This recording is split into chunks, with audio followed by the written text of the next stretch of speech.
station, this is Houston. Are you ready for the event? Yes, I'm ready for the event. Nowthis.com, this is Mission Control Houston. Please call station for a voice check.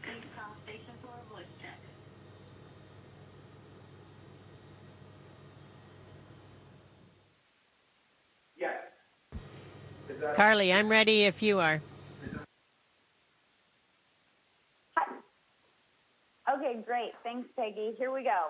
So not only are you a woman in STEM, which alone is, makes you a trailblazer statistically, but you've held titles like commander and chief in a time when so few other women were doing it. So why did you do it, and where did you get the courage to do it? I'm not so sure if it was so much courage as just being in the right place at the right time. I feel like that I'm lucky to work at NASA. I don't think largely your gender is a big issue. And I think if you do your job well and you're in a position to be able to take the next step, I think we are afforded those kind of opportunities. And I really have enjoyed taking those steps, those next steps. They've been challenging for sure. And I think you have to be comfortable stepping beyond what's comfortable for you. I mean, you have to step outside of your comfort zone in order to really excel. And I think people need to try and keep that in mind.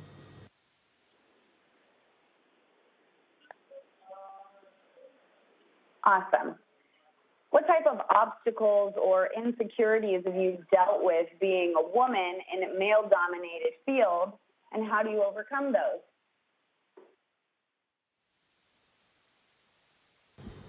I think for me, just working extra hard, I think I was very lucky in that there weren't a lot of obstacles put in my way, and with hard work and determination, it just paid off for me.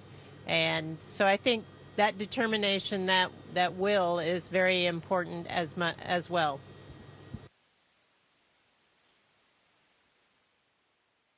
What was your very first job?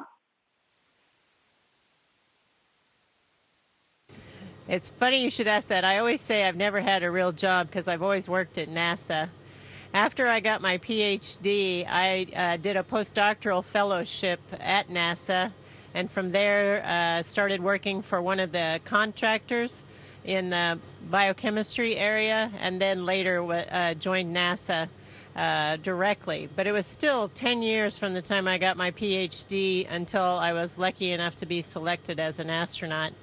I think it's most important in your life to pursue those things that you really, really enjoy, because the journey is part of the path, and it's an important step in getting where you want to be, I think.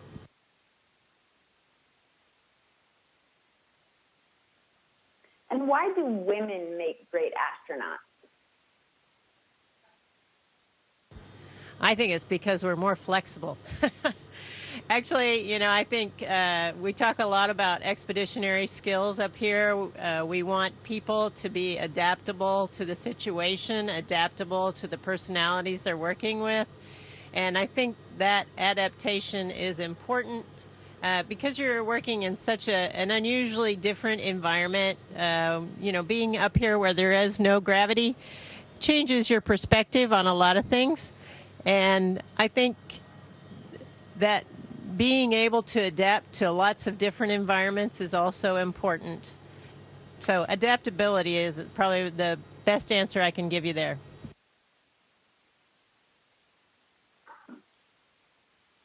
Awesome.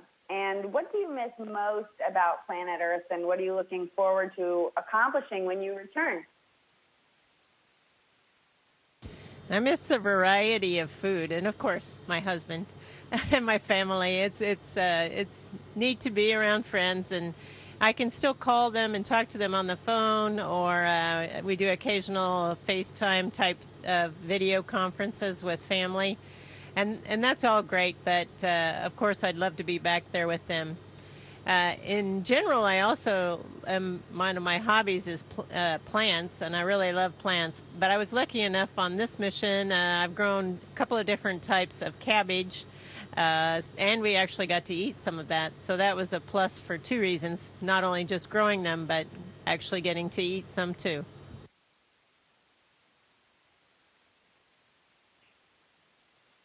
Awesome. Well, thanks so much for being an inspiration to women and girls everywhere. Now this is a huge fan of you.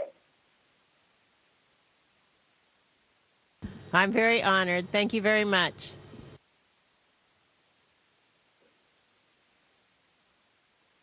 Station, this is Houston ACR. That concludes the event.